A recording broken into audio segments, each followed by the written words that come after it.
granted.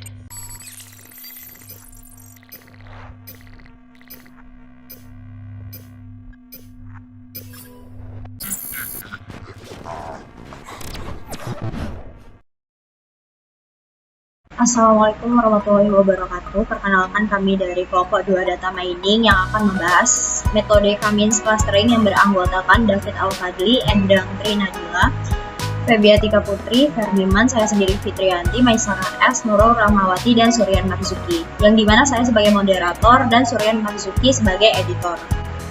Di sini kami akan membahas materi yang pertama, metode Cummins Clustering yang akan dibahas oleh Ferdiman, yang kedua jenis-jenis permasalahan Cummins Clustering yang akan dibahas oleh Sarah, yang ketiga ada algoritma metode Cummins Clustering yang akan dibahas oleh Suryan Marzuki, yang keempat ada aplikasi Cummins Clustering yang akan dibahas oleh Febiatika, yang kelima ada kelebihan dan kekurangan Cummins Clustering yang akan dibahas oleh Endang, yang keenam ada implementasi Excel yang akan dibahas oleh Nurul Rahmawati, dan implementasi aplikasi Cummins Clustering menggunakan aplikasi WK yang akan dibahas oleh David Al-Fadli.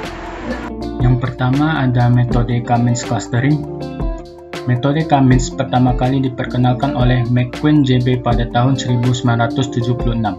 Metode ini merupakan algoritma yang umum digunakan untuk clustering dokumen. Prinsip utama Cummins adalah menyusun k-prototype atau pusat massa dari sekumpulan data berdimensi. Sebelum diterapkan proses algoritma Cummins, dokumen akan di-preprocessing terlebih dahulu. Kemudian dokumen direpresentasikan sebagai vektor yang memiliki term dengan nilai tertentu.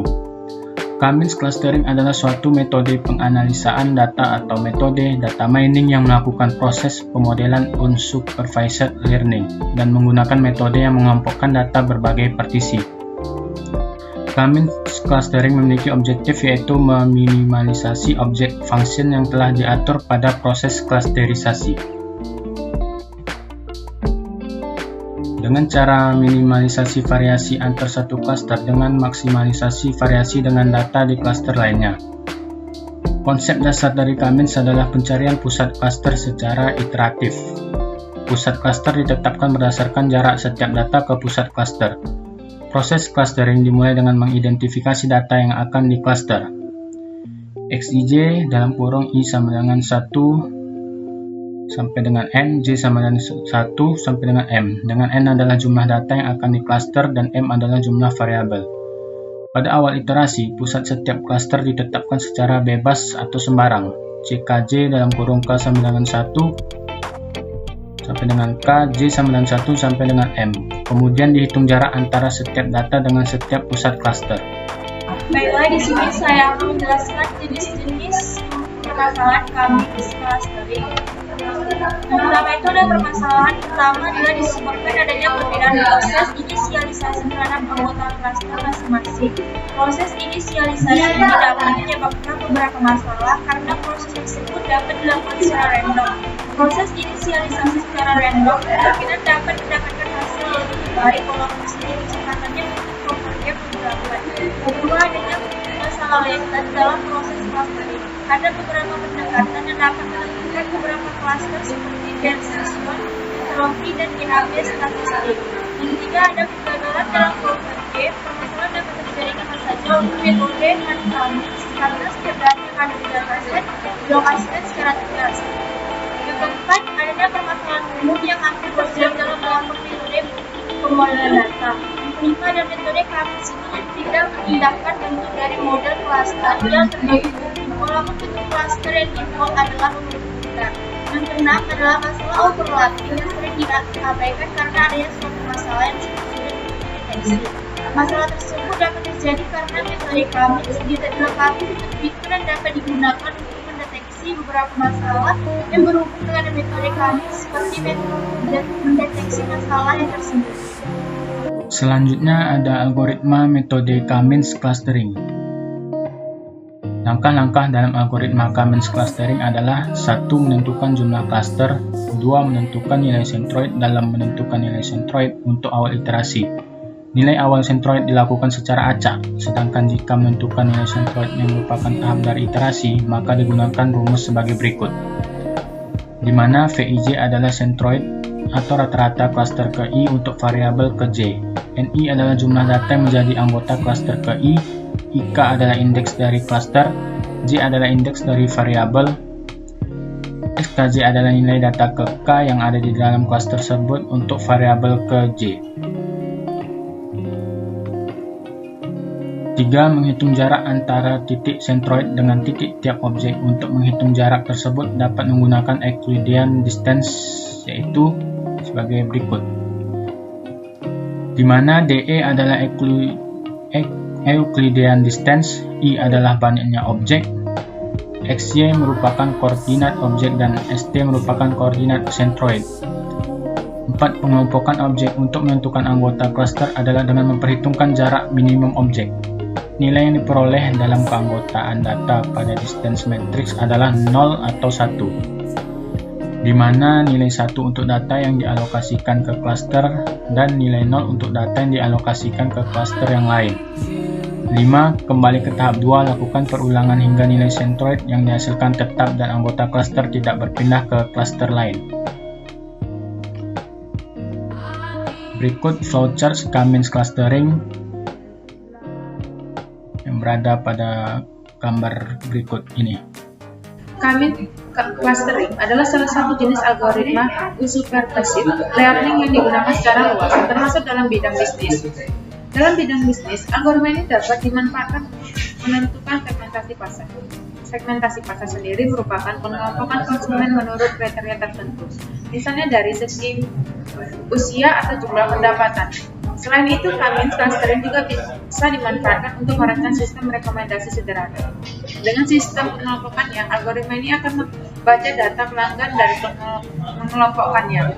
Dengan begitu, data bisa dijadikan dasar pembuatan sistem rekomendasi sederhana untuk membaca permintaan pelanggan.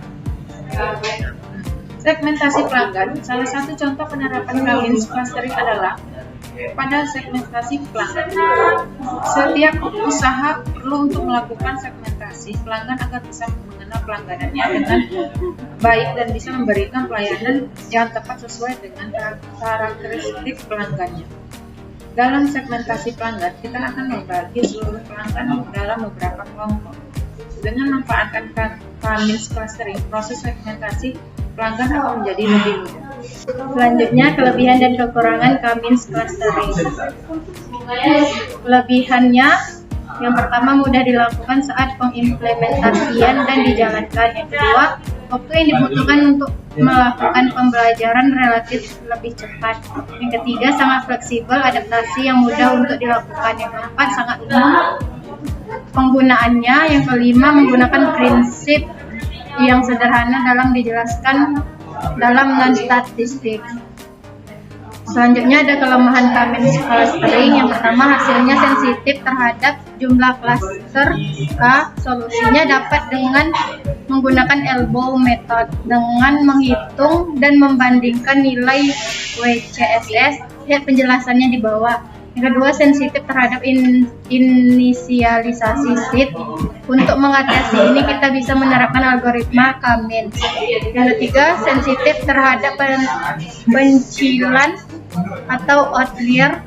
Solusi untuk masalah ini adalah dengan menghapus outlier dengan hati-hati dan berbagai pertimbangan. Yang keempat, sensitif terhadap data dengan variabel yang memiliki skala berbeda. Maka sebaiknya kita selalu melakukan scale atau standarisasi data sebelum melakukan K-means clustering.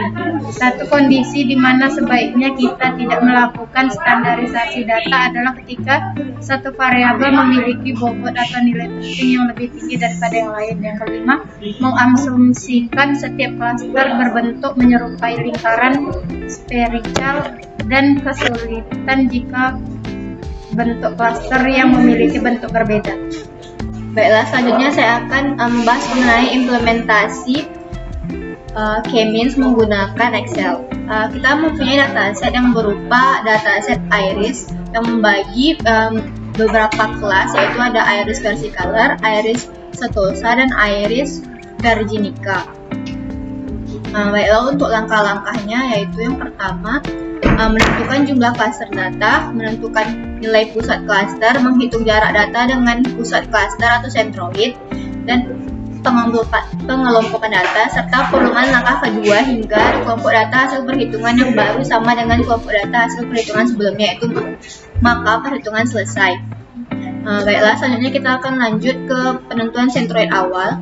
Jadi sentroid kita ini kan dibagi 3, yaitu yang 3 jenis iris tadi. Dia ada klaster pertama, kedua, dan ketiga. Untuk pengambilan data sentroid kita yang kita tentukan itu bisa dilakukan secara acak. Kita akan mengambil karena klaster 1 itu klaster itu iris sentosa yang datanya dari 1 sampai 50. Iris versicolor dari 51 sampai 100, dan iris virginica dari 101 sampai 150. Maka kita dapat menentukan data yang klaster pertama dengan data kelima, klaster kedua dengan data ke-65, dan klaster ketiga dengan data ke-125. Selanjutnya kita akan masuk ke iterasi pertama. Seperti yang di atas ada sentroidnya. Lalu untuk menentukannya,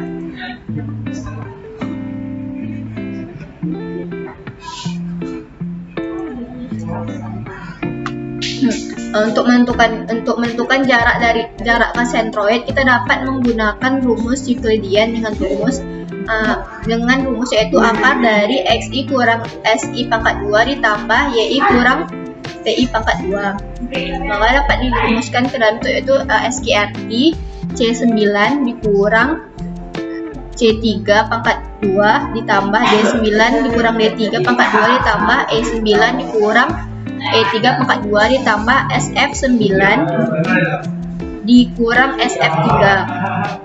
Maka dia dapat jarak ke sentroid dengan klaster pertama. Lalu kita tinggal tarik ke bawah aja, maka akan dapat hasil sebagai berikut. Begitu juga dengan sentroid kedua, tinggal kita masukkan rumus yang sebelumnya.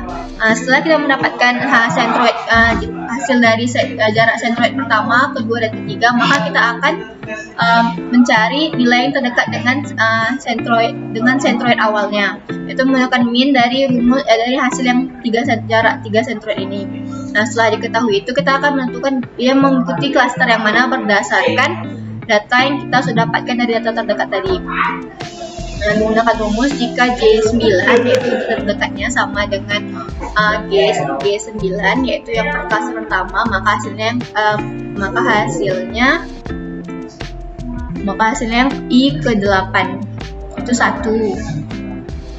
Maka dia termasuk klaster pertama. Jika dia paling dekat dengan klaster yang kedua, maka hasilnya klaster kedua. Jika dia makin dekat dengan klaster ketiga, maka dia hasilnya klaster ketiga. Maka dapat hasilnya sebagai berikut. Karena kita menggunakan algoritma K-means, yang sebaiknya kita melakukan iterasi lebih dari 1. Dapatkan hasil anggota klaster pertama itu ada 60, anggota klaster kedua 36, dan anggota klaster ketiga 54. Setelah untuk iterasi kedua, kita akan menentukan sentroid keduanya. Cara menentukan sentroid keduanya itu dengan menggunakan rumus sebagai berikut, yaitu sigma hasil dari sigma sebelumnya itu klaster yang pertama tadi dibagi dengan jumlah data yang sebelumnya itu 60. Kita masukkan ke rumus yaitu iterasi ke sana 39 sampai ke 158 itu ya klasternya ini, klaster yang sudah dapat, maka hasilnya itu harus 1 klaster pertama, maka C9 nya itu hasilnya yang ini, hasil data yang ini, data swivel length-nya dibagi banyak datanya itu 60. Begitu juga untuk seterusnya. Kita akan mengulang langkah yang selanjutnya, yaitu menghitung jarak ke sentroid dengan rumus yang sama seperti sebelumnya. Dan setelah itu kita akan masukkan di klaster yang mana terdekatnya.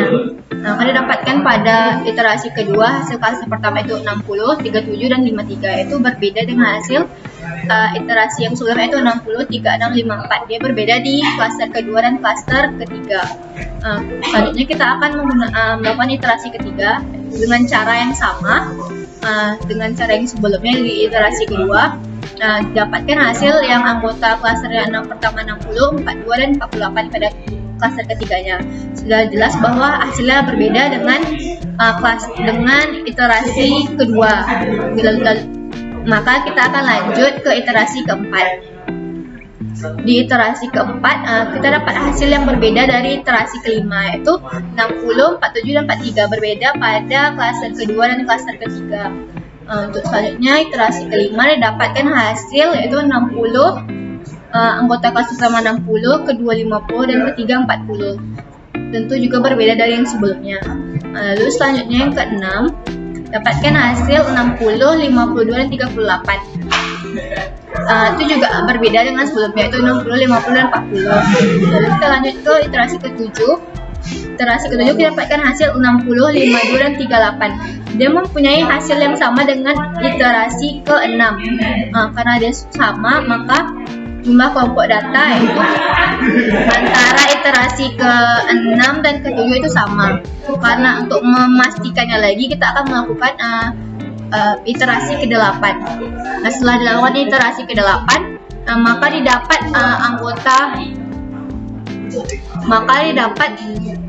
anggota yang sama juga dengan anggota dari iterasi ke-7.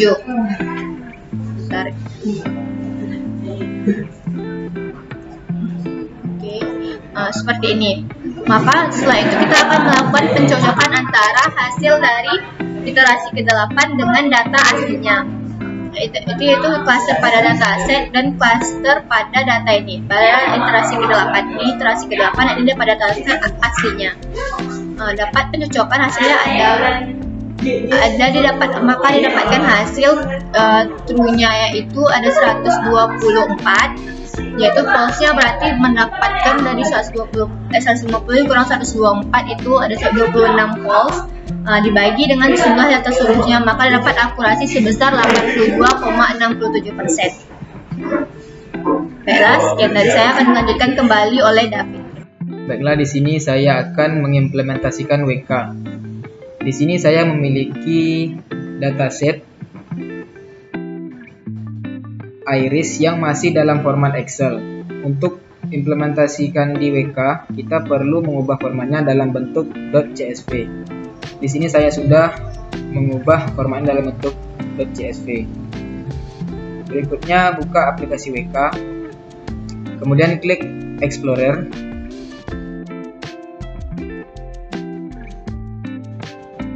Nah, di sini klik Open File, lalu pilih di mana kita menempatkan